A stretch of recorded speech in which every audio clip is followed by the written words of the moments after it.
জয় শ্রীকৃষ্ণ। বন্ধুরা, জীবনে যত কষ্টই আসুক না কেন, মনে রেখো যা তোমার ভাগ্যে লেখা আছে তা একদিন অবশ্যই তোমার হবে। তুমি যদি পরিশ্রম করো, চেষ্টা চালিয়ে যাও, তাহলে দেরি হলেও ভাগ্যের দরজা একদিন খুলবেই। আজ সেই চিরন্তন সত্য নিয়েই শুরু করছি আমাদের যাত্রা। স্বাগতম তোমাদের আধ্যাত্মিক আলোতে, যেখানে গীতার বাণী তোমাকে শেখাবে কখনো হাল ছেড়ো না, ভাগ্যের উপর বিশ্বাস রাখো আর নিজের কর্মের পথে এগিয়ে চলো। বন্ধুরা, মানুষ চিরকাল ভাগ্যের কথা বলে এসেছে। কখনো বলে ভাগ্যে ছিল না তাই হলো না, আবার কেউ বলে কর্মই আসল, ভাগ্য বলে কিছু নেই। কিন্তু গীতা আমাদের শেখা এক অসাধারণ ভারসাম্য, ভাগ্য আছে আবার কর্মও আছে। ভাগ্য ছাড়া কর্মের ফল পাওয়া যায় না, আবার কর্ম ছাড়া ভাগ্যের বীজও অঙ্কুরিত হয় না। তাই শ্রীকৃষ্ণ বারবার বলেছেন, কর্ম করো, ফলের চিন্তা করো না। যা তোমার ভাগ্যে লেখা আছে তা একদিন অবশ্যই তোমার হবে। কিন্তু মনে রেখো, তোমার হাতে যা আছে তা হলো তোমার কর্ম। ধরো, তোমার ভাগ্যে ধন সম্পদ আছে, কিন্তু তুমি যদি চেষ্টাই না করো, বসে থাকো অলস হয়ে, তাহলে সেই ধন তোমার ঘরে প্রবেশ করবে না। আবার ধরো, তুমি প্রাণপণ চেষ্টা করছো, কিন্তু ভাগ্যে যদি না থাকে তাহলে সাফল্য আসবে না। তাই দুইয়ের মিলনই সত্য। এখন প্রশ্ন উঠতে পারে, ভাগ্য কিভাবে তৈরি হয়? গীতা বলছে, ভাগ্য হলো আমাদের অতীত কর্মের ফল। আজ আমরা যা করছি, আগামীকালের ভাগ্য সেই অনুযায়ী গড়ে উঠছে। তাই ভাগ্য কোনো অচেনা শক্তি নয়, ভাগ্য আসলে আমাদের নিজের কর্মফল। যেমন কৃষক বীজ বপন করে মাটিতে জল দেয়, সার দেয়, তারপর সেই বীজ থেকে ফসল ওঠে, তেমনি আমরা আজ যে কর্ম করি সেই অনুযায়ী ভাগ্য একদিন আমাদের সামনে দাঁড়ায়। এই জন্য শ্রীকৃষ্ণ বলেছেন, যেমন বপন করবে তেমনই ফল পাবে। কেউ ভালো কাজ করলে তার ভাগ্য ভালো হবে, কেউ খারাপ কাজ করলে তার ভাগ্য কষ্টে ভরে উঠবে।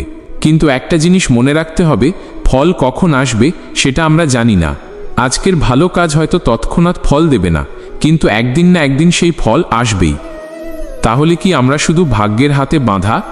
গীতা বলে, তুমি যদি আজ সঠিক কর্ম করো, তবে তুমি নিজের আগামীকালকে গড়ে তুলছ। ভাগ্যের শিকল ভাঙার একমাত্র উপায় হলো সৎকর্ম। এখন ভাবো, কত মানুষ জীবনে অল্পতেই হাল ছেড়ে দেয়। তারা ভাবে, আমার ভাগ্য খারাপ, আমার কিছু হবে না। কিন্তু গীতা শেখায়, তুমি চেষ্টা চালাও, চেষ্টা ছাড়া কিছুই সম্ভব নয়। ভাগ্যে যা আছে তা সময় মতো আসবেই, কিন্তু তার জন্য প্রস্তুত হওয়া তোমার কর্তব্য। যেমন যদি তোমার ভাগ্যে রাজমুকুট থাকে, কিন্তু তুমি রাজদণ্ড ধারণ করার মতো শক্তি অর্জন না করো, তবে সেই মুকুট অন্য কারো মাথায় চলে যাবে। অতএব ভাগ্যের ওপর ভরসা রেখে অলস বসে থাকা গীতার শিক্ষা নয়। গীতা বলে, কর্মে নিয়োজিত হও, নিষ্কামভাবে চেষ্টা করো, আর ফল ঈশ্বরের হাতে সমর্পণ করো। তখন দেখবে জীবনে শান্তি আসছে। এখন আমরা ভাবি, দুঃখ কেন আসে? কেউ কেউ ভাবে দুঃখ মানেই ভাগ্যের অভিশাপ, কিন্তু গীতা বলে দুঃখও প্রয়োজনীয়। যেমন ঝড় না হলে গাছ শক্ত হয় না, তেমনি দুঃখ না হলে মানুষ অভিজ্ঞ হয় না। দুঃখ আসলে পরীক্ষা নেয় তুমি সত্যিই কতটা স্থির, কতটা ধৈর্যশীল, কতটা ভক্ত।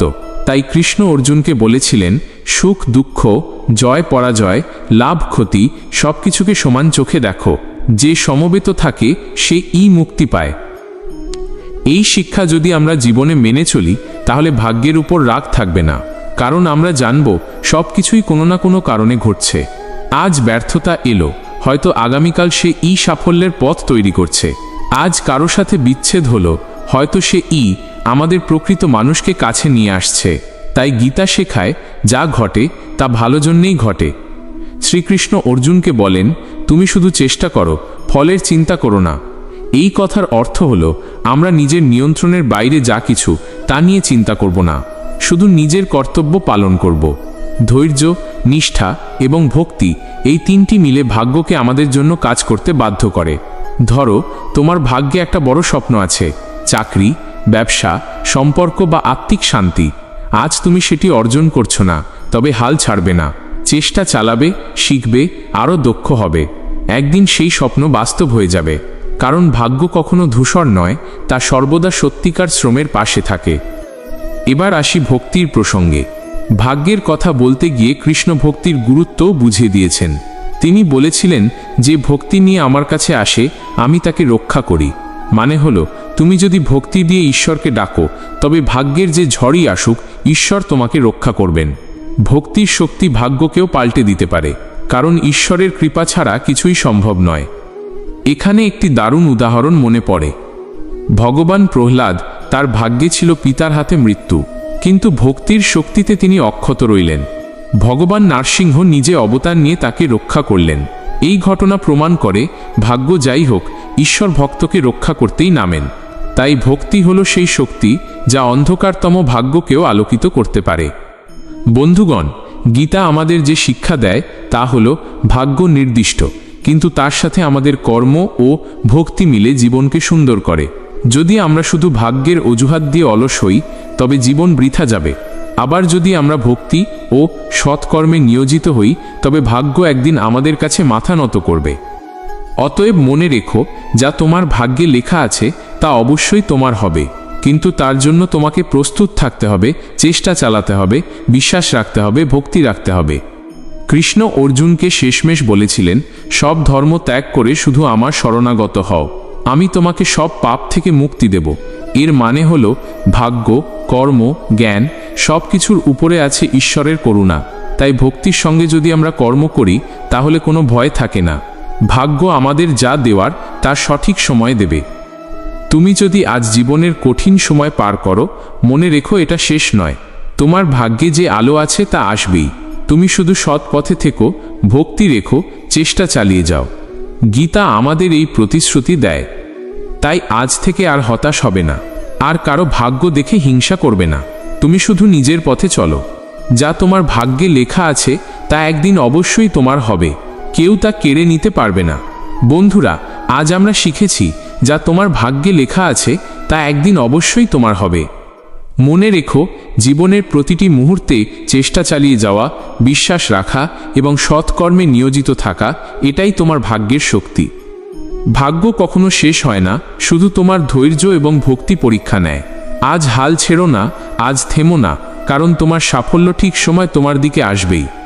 তুমি যদি নিজের কাজ করে যাও, ঈশ্বরের প্রতি ভক্তি রাখো এবং হৃদয়ে আশা রাখো, তাহলে কোনো শক্তিই তোমাকে থামাতে পারবে না। বন্ধুরা, মনে রেখো, যা তোমার ভাগ্যে লেখা আছে তা একদিন অবশ্যই তোমার হবে। তুমি চেষ্টা চালিয়ে যাও, বিশ্বাস রাখো এবং সৎ পথে থেকো। ভাগ্য ঠিক সময় তোমার পাশে দাঁড়াবে। ভক্তি, ধৈর্য এবং কঠোর পরিশ্রম, এই তিনের মিলেই আসে জীবনের সত্যিকারের সাফল্য। যদি ভিডিওটি তোমার ভালো লেগে থাকে, লাইক, শেয়ার এবং সাবস্ক্রাইব করতে ভুলো না। আগামী ভিডিওতে আরও আলো, প্রেরণা এবং গীতার শিক্ষা নিয়ে দেখা হবে। জয় শ্রীকৃষ্ণ।